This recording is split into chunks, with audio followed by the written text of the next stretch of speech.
જય દ્વારકાધીશ, જય ઠાકર ને જય દશામાં બધા ઓલ સમાજને નમ્ર વિનંતી, હાથ જોડીને મારા દિલથી તમારી પાસે હાથ જોડીને વિનંતી કરું છું કે તમે બધાને ખબર છે કે દશામાના વર્ત આવી રહ્યા છે 4 તારીખ ને 8મો મહિનો 2024. તો બધા ભાઈઓને એટલું જ કહું છું, આ વિડીયો પૂરો જોજો અને શેર કરજો. જો તમે દશામાને માનતા હોય ને, દશામાં તમારી મનોકામના પૂરી કરતા હોય ને, તો આ 5 થી 10 જણાને વિડીયો શેર કરજો. ને વિડીયો શેર કરવામાં તમારે પૈસા તો કાંઈ લાગતા નથી ભાઈ.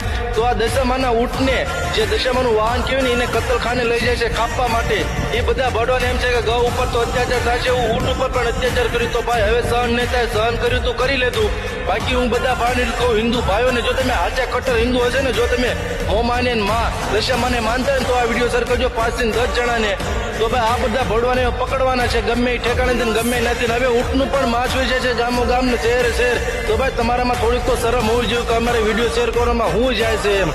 જો તમે 10 દિવસના ઉપવાસ રહો ને દશામાને, એ કાંઈ કામના નથી.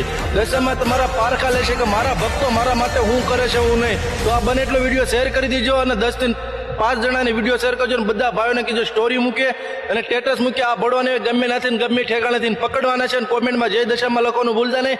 બાકી બધાને જય દ્વારકાધીશ, જય ઠાકર અને જય દશામાં. ઓ